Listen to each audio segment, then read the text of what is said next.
Sometimes stepping back is not weakness. Sometimes your absence teaches people what your presence has been costing you all along. There is a painful truth most people learn too late. When you are always available, always patient, always willing to carry what no one else wants to carry, people do not always love you more. Often, they simply get used to you. They call your constant giving kindness. They call your silence maturity. They call your endurance love. But little by little, something dangerous begins to happen. The more dependable you become, the less visible you are as a person. People stop seeing your heart. They start seeing your function. And one day, when you are tired enough to step back, you discover something that changes everything. Some people never respected your devotion. They only respected your availability. This is a story about self-respect, about a man in an old village who learned that sometimes the first real act of love toward yourself is not proving how much you can carry. It is stepping back far enough to see who notices your soul and who only notices the work you stopped doing. His name was Elias. He lived in a weathered village of stone houses, narrow paths, clay roofs, and wooden doors swollen by rain and summer heat. He repaired hinges, carved shelves, mended gates, and restored tables that other people were ready to throw away. If something in the village cracked, jammed, sagged, or splintered, people brought it to Elias. They trusted his hands. They trusted his calm. They trusted the way he never made anyone feel like a burden. And because he was that kind of man, people did not come to him only with broken furniture. They came with broken plans, broken tempers, broken marriages, broken sons, broken hope. Elias had become the kind of person a whole village leaned on without ever saying so directly. From the outside, that looked like respect. For a long time, even he believed it was. If a widow's gate would not close before dark, Elias went. If two brothers were no longer speaking and needed someone steady between them, Elias listened. If a farmer's cart broke on market morning, Elias left his own breakfast untouched and hurried down the road with tools in his hand. He was the first person people thought of in trouble, and the last person anyone asked about when the trouble had passed. That was the pattern. People thanked him warmly. They praised him in public. They called him good, reliable, rare. But his own life was always waiting at the edge of the day. The shutters of his little house still dragged across the frame.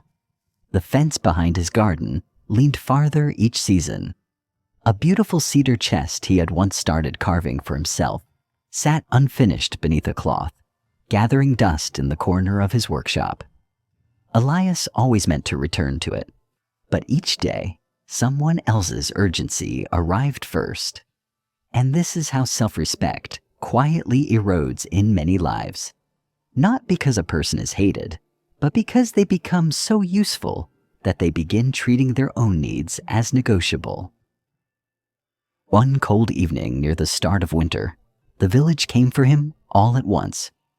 The baker needed a shelf repaired before dawn. A neighbor wanted help carrying his sick father inside. The miller sent word that a jammed door at the grain house had to be opened that very night. Elias went to all three.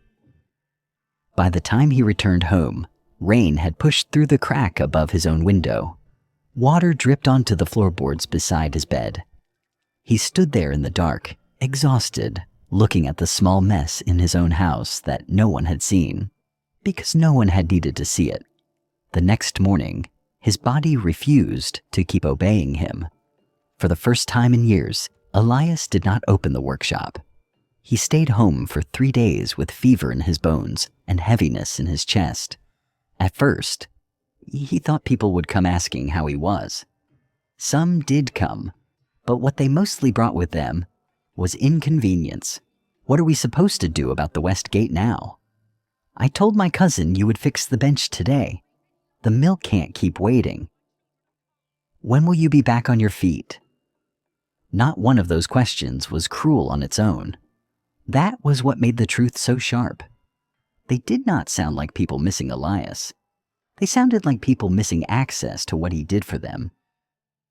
Lying awake on the third night, listening to wind push at his loose shutters, Elias felt a realization settle inside him with unbearable clarity.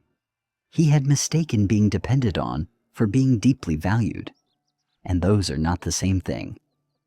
That afternoon, when the fever finally loosened, Elias climbed a quiet hill outside the village, where an old shepherd sat beside a narrow well, repairing a frayed rope. "So," the old man said, "you finally stepped back?" Elias asked, "And is it selfish to stop giving when people have grown used to receiving?" The shepherd pointed to the well. "People praise a well only while it gives water. If the bucket rises full every day, they stop arriving with gratitude. They arrive with habit, and habit is where respect begins to die. Your mistake was not kindness, Elias. Your mistake was making your kindness feel endless.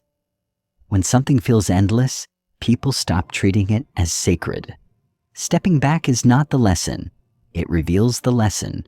It shows people whether they loved you or only relied on your constant availability. And it shows you whether you were giving from love or from fear that no one would value you if you stopped."